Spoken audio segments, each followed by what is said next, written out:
SM news के सभी दर्शकों को मेरा नमस्कार, आदाब, जय भीम, सत श्री अकाल। मैं वीरेंद्र सिंह आप सभी का स्वागत करता हूं एसएम न्यूज़ द्वारा चलाई जा रही सीरीज कहीं हम भूल न जाएं। कहीं हम भूल न जाएं उन संतों, गुरुओं, महापुरुषों को, उन वीर और वीरांगनाओं को, उन स्वतंत्रता सेनानियों को जिन्होंने देश के लिए, समाज के लिए, मानवता के लिए अपने आप को समर्पित किया। इसी कड़ी में आज हम बात करेंगे भारत की सरजमी पर पैदा हुए, जिसकी आवाज़ मगरिब ने सुनी, जिसकी आवाज़ मशरिक ने सुनी, हिमालय की बुलंदियों ने सुनी, गंगा की लहरों ने सुनी, पढ़े लिखे लोगों ने सुनी, जो कौम के खाकसार थे उन्होंने सुनी, कांग्रेस के प्लेटफार्म पर उनकी आवाज़ सुनी और मुस्लिम लीग के मजलिस में भी उनकी आवाज़ सुनी, अलीगढ़ में उनकी आवाज़ सुनी, जामिया मिलिया में उनकी आवाज़ सुनी, और जिनका दिल नेपोलियन का था और कलम मैकाले की, जो जहाँ गए हर जगह उन्होंने अदब और सियासत की हर जगह पर अपनी गहरी छाप छोड़ी, जिनका नाम था मौलाना मोहम्मद अली जौहर। मौलाना मोहम्मद अली जौहर का जन्म 1878 में रामपुर में हुआ था, और जब वो 2 साल के थे तभी उनके वालिद साहब का इंतकाल हो गया, और वो उनके ऊपर दुखों का, यतीम होने का दर्द टूट पड़ा, जिसे बर्दाश्त करना मुश्किल था। उनकी अम्मी जान बी अम्मा ने हिम्मत और हौसले के साथ उनकी परवरिश की और उच्च शिक्षा दिलाने का काम किया। मौलाना की शुरुआत की पढ़ाई घर में हुई, उसके बाद हाई स्कूल के लिए बरेली में गए। बरेली के बाद अलीगढ़ मुस्लिम यूनिवर्सिटी से इन्होंने बीए किया, और बीए में यूनिवर्सिटी को टॉप करके अच्छे पढ़े लिखे बने।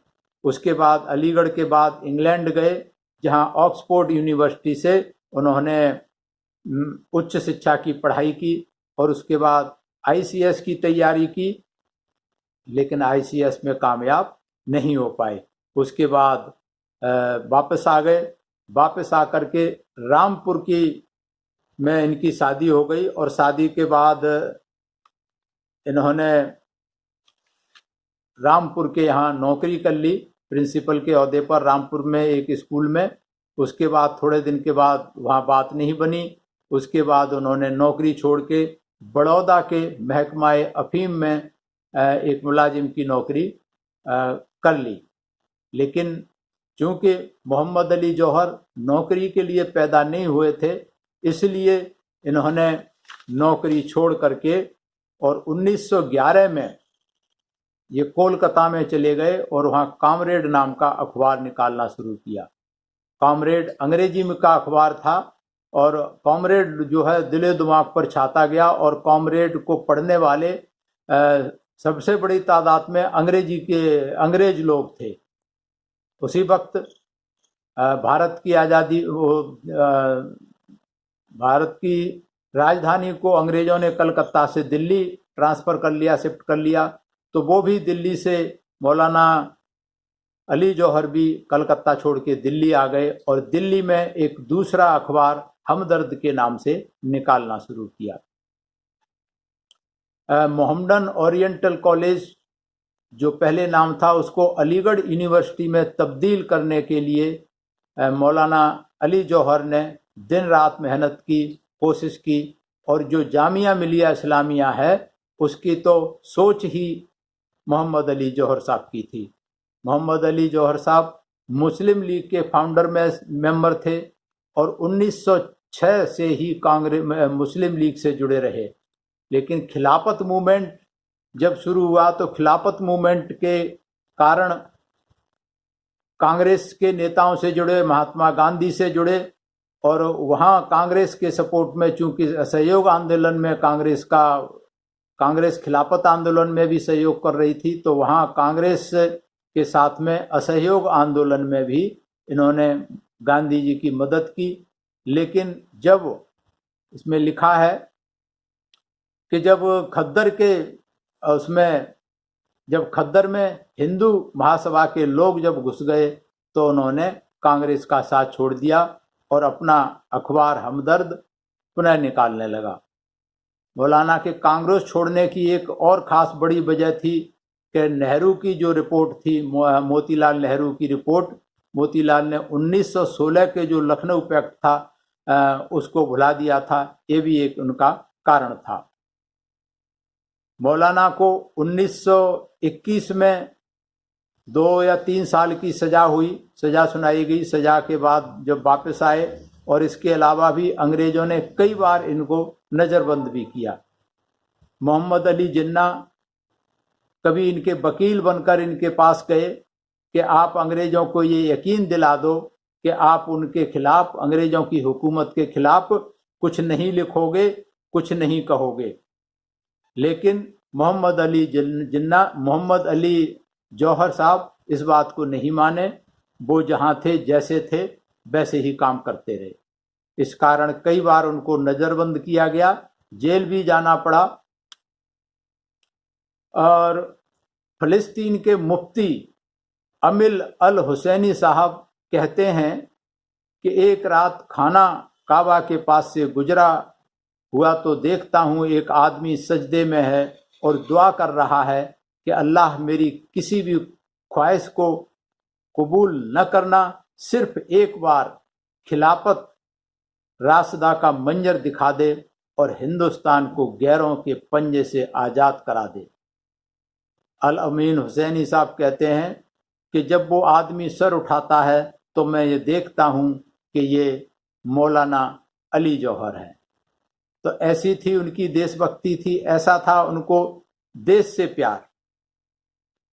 और कहते हैं कि जब वो अली जौहर 1929 का दौर था, जब वो बम्बई के अस्पताल में एडिट थे, उनको हाई शुगर की प्रॉब्लम थी।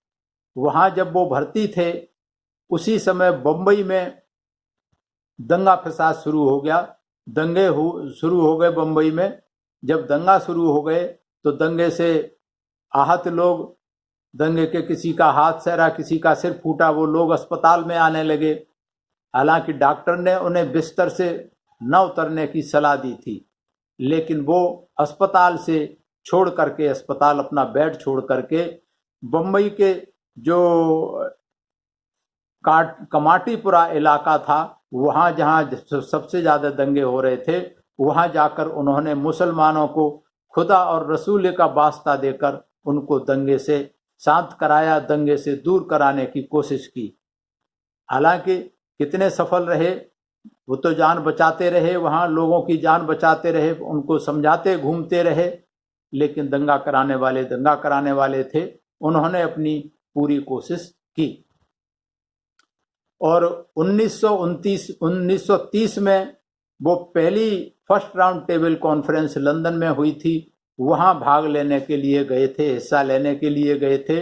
और उस राउंड टेबल कॉन्फ्रेंस में उन्होंने बड़े साफ लफ्जों में ये ऐलान किया था कि ऐलान कर दिया था कि मैं मुल्क की आज़ादी का परवाना यहाँ से लेकर जाना चाहता हूँ। अगर ब्रिटिश हुकूमत ये नहीं कर सकती तो मैं एक गुलाम मुल्क में मरना पसंद नहीं करूँगा। अब ये इत्तेफाक था या कुछ और कह नहीं सकते। और मौलाना का उसी रात लंदन में इंतकाल हो गया।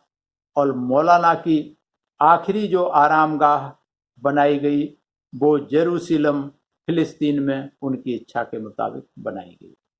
तो इस तरीके से एक ये लेखक, एक पत्रकार, एक कवि, एक राजनेता, एक दार्शनिक, एक स्वतंत्रता सेनानी, इतने सारे गुणों को समेटे हुए एक देशभक्त इस दुनिया से, भारत से, दुनिया से रुखसत हो गया।